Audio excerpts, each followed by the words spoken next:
वो कहते हैं मेरे पास रहो, आस पास रहो, मेरे इश्क में दिन रात रहो। मतलब बर्बाद थे, बर्बाद हो, बर्बाद रहो।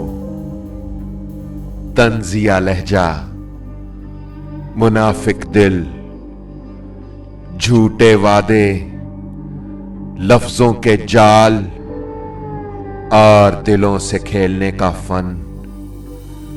ऐ इब्ने आदम, क्या तू वाकई अशरफुल मखलूकात है?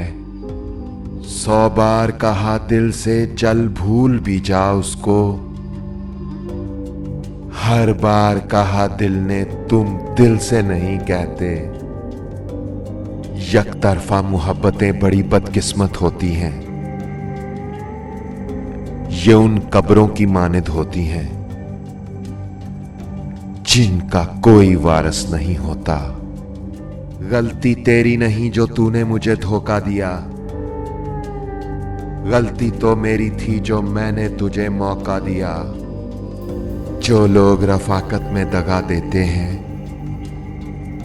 कम ज़र्फ हैं, नस्लों का पता देते हैं।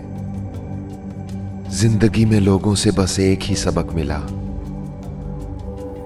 जिनको हम जितना खास करते गए उनके लिए उतने ही आम होते गए।